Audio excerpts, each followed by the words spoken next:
Hello friends, the reading Windows में आपका स्वागत है।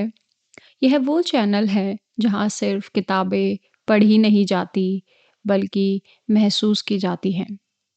आज हम लेकर आए हैं एक ऐसी किताब का सार जो हमारे रिश्तों, हमारे माइंड और हमारी भावनाओं को गहराई से इल्यूमिनेट करता है। जी हाँ, manipulation by Amanda M Myers की किताब। यह किताब हमें सिखाती है कि कैसे लोग हमें कॉन्शियसली या अनकॉन्शियसली मैनिपुलेट करते हैं और कैसे हम अवेयरनेस और बाउंड्रीज की ताकत से अपने मन को फ्री कर सकते हैं।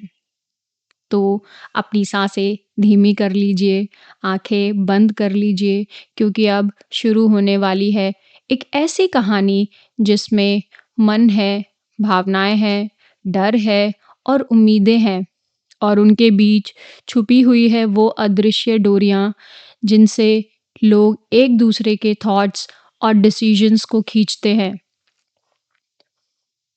शाम का समय था। खिड़की के बाहर हल्की रोशनी में आखिरी किरणें फर्श पर गिर रही थी और कमरे में एक शांत सोचने वाली सी हवा फैल गई। इसी शांति में बैठी थी अनाया। अनाया एक यंग फीमेल थी जो हमेशा समझदार और पेशेंस के साथ लोगों के साथ हारमनी बनाए रखने में विश्वास रखती थी। लेकिन फिर भी उसके दिल में एक बेचैनी थी।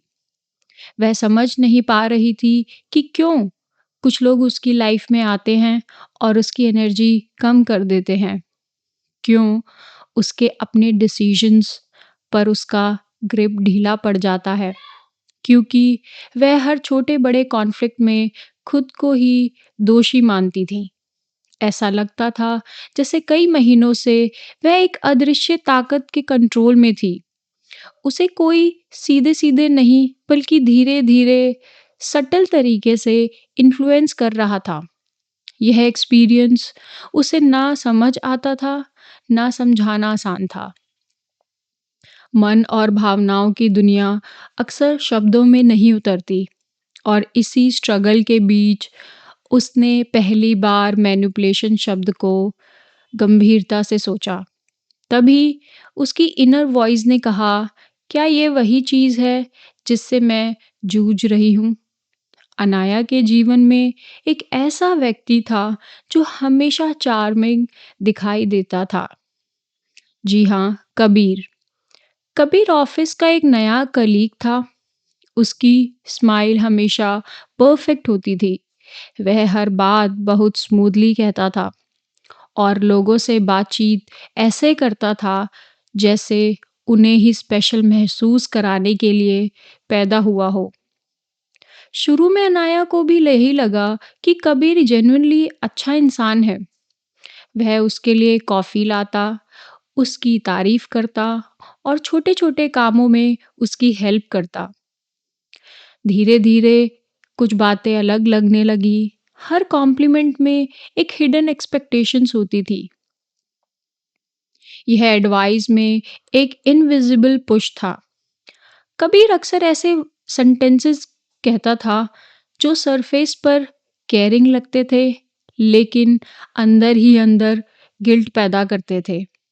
जैसे कि मैं तो बस तुम्हारी चिंता करता हूँ, लेकिन तुम शायद मुझे समझती नहीं हो, या तुम बहुत ओवरथिंक करती हो, इसलिए हर बात गलत ले लेती हो। अनाया समझ नहीं पाती थी कि क्या उसकी थिंकिंग सच में गलत है या कबीर कुछ ट्विस्ट कर रहा है। धीरे-धीरे उसके माइंड में डाउट की एक लेयर बन गई और वह खुद से पूछने लगी, क्या मैं सच में सेंसिटिव हूँ? क्या मैं रिएक्शन ज़्यादा देती हूँ? क्या गलती मेरी ही है? यह सब अनाया को पता नहीं था, लेकिन यही मैनिपुलेशन का पहला लेवल था, सेल्फ डाउट पैदा करना। जी हाँ, सेल्फ डाउट एंड मैनिपुलेटर कभी सीधे कंट्रोल नहीं करता। वह आपके विजन्स को थोड़ा-सा टिल्ट करता है, इतना कि दुनिया वही दिखे जो वह दिखाना चाहता है। एक दिन जब अनाया ने कबीर से कहा कि कुछ वर्ड्स उसे हर्ट करते हैं, और कबीर इतना शांत और कॉन्फिडेंट वॉइस में बोला, मैंने ऐसा कब कहा? तुम शायद इमेजिन कर रही हो। यह सिंपल सा वाक्य अनाया के अंदर एक तेज झटका बनकर गिरा, क्योंकि उसे साफ याद था कि वह खुद उन वर्ड्स से परेशान हुई थी, लेकिन कबीर का कॉन्फिडेंट डिनायल उसके विश्वास को हिला देता था। यही गैसलाइटिंग का सबसे खतरनाक रूप है, आपकी रियलिटी को क्वेश्चन करना। और जब यह बार-बार होने लगे, तो व्यक्ति अपनी ही मेमोरी, परसेप्शन और इमोशंस को कमज़ोर समझने लगता है। अगले कुछ हफ्तों में अनाया ने अपनी कई सटल पैटर्न्स नोटिस किए। कबीर बहुत स्वीट होता था और कभी लंबी बातें करता था। ऐसा बिहेव करता था जैसे वह अनाया को बाकी दुनिया से ज़्यादा समझता है।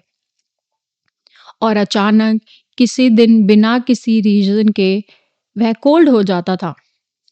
मैसेजेस इग्नोर करता था, मीटिंग में अवॉइड करता था। इसकी वजह पूछने पर भी वह कैजुअली कहता कि कुछ नहीं, बस मूड नहीं है, तुम ही ज़्यादा सोच लेती हो।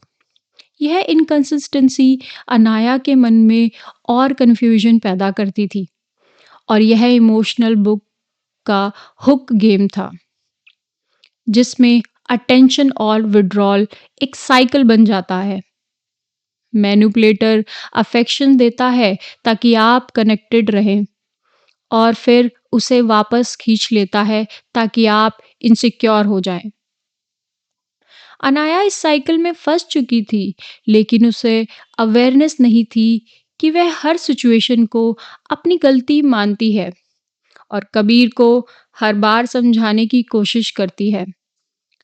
लेकिन एक शाम जब उसने खुद को बहुत इमोशनली एग्जॉस्टेड पाया, उसने डिसाइड किया कि यह फीलिंग की जड़ को वो समझेगी। उसने साइकोलॉजी के वीडियोस देखे, कुछ आर्टिकल्स पढ़े और फाइनली एक किताब उसके हाथ लगी, जिसका नाम था मैनिपुलेशन बाय अमेंडा। जैसे ही उसने ये सेम किताब के कॉन्सेप्ट पढ़े, उसकी आंखें के सामने दिनों की, हफ्तों की, महीनों की सारे इंसिडेंट्स एक चेन की तरह सुलझने लगे। उसने पहली बार क्लैरिटी से देखा कि मैनिपुलेशन लाउड नहीं होता, वह धीरे-धीरे आपकी सोच की दिशा बदलता है। किताब में बताया गया कि मैनिपुलेटर दूसरों की इमोशनल नीड्स को अपने कंट्रोल का टूल बनाता है। ऐसे लोग खुद को रेयरली गलती पर मानते हैं और सामने वाले को गिल्ट फील करवाते हैं।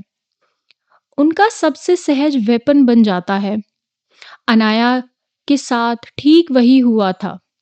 कबीर ने उसकी नीड को लोग उसे पसंद करें, उसको पसंद करें और उसके खिलाफ इस्तेमाल किया गया।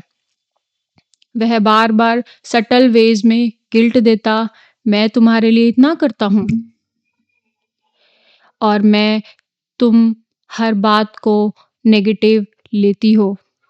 धीरे-धीरे अनाया हर कॉन्फ्लिक्ट में खुद को रॉन्ग समझने लगी, लेकिन अब उस किताब की मदद से उसने रिकॉग्नाइज किया कि बाउंड्रीज ही सेल्फ प्रोटेक्शन का पहला स्टेप है। उसने रिज़ॉल्व किया कि वह कामली लेकिन फर्मली अपने सेंटिमेंट्स एंड कम्युनिकेट करेगी। अगली बार जब कबीर ने उसे ताना मारा, तो उसने सरप्राइजिंगली सटल वॉइस में कहा, तुम्हारी बात मुझे अनकंफर्टेबल करती है और मैं उस टोन में बात एक्सेप्ट नहीं करूंगी।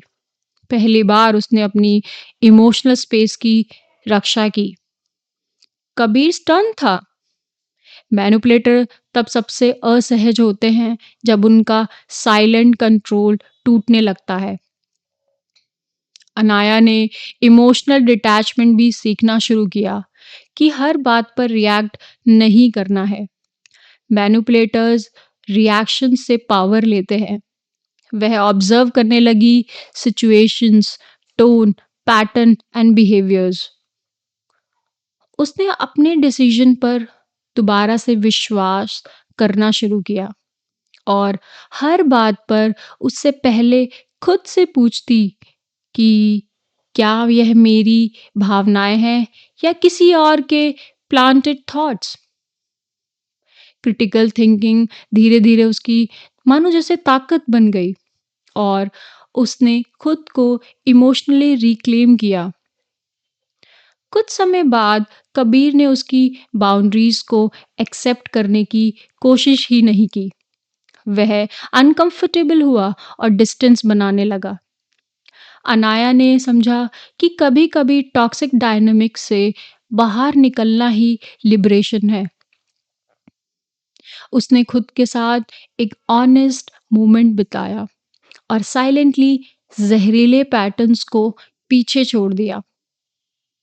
कुछ हफ्तों बाद उसे महसूस हुआ उसकी ब्रीदिंग हल्की हो गई है, उसकी स्माइल रियल लगने लगी है और सबसे ज़रूरी उसका माइंड फिर से उसका अपना हो गया है। कहानी का नरेटर धीरे-धीरे ये कहता है कि मैनिपुलेशन से बाहर निकलना सिर्फ किसी से दूर जाना नहीं है, बल्कि अपने थॉट्स को वापस लाना है। जब इंसान खुद की आवाज़ फिर से सुन पाता है, तभी वह सच में इंडिपेंडेंट डिसीजंस लेता है। अनाया की जर्नी ये साबित करती है कि अवेयरनेस, कॉन्फिडेंस और बाउंड्रीज किसी भी मैनिपुलेटिव सिचुएशन को ख़त्म कर सकती है। कोई भी इंसान तब तक पावरफुल है जब तक वह अपने माइंड को समझे और प्रोटेक्ट करे। मैनिपुलेशन आपको पूरी तरह तोड़ नहीं देता, लेकिन आपको इतना कंफ्यूज कर देता है कि आप अपनी ही आवाज़ पहचानना भूल जाते हैं। और सेल्फ लिबरेशन वही है जब आप फिर से अपनी इनर वॉइस सुन पाते हैं।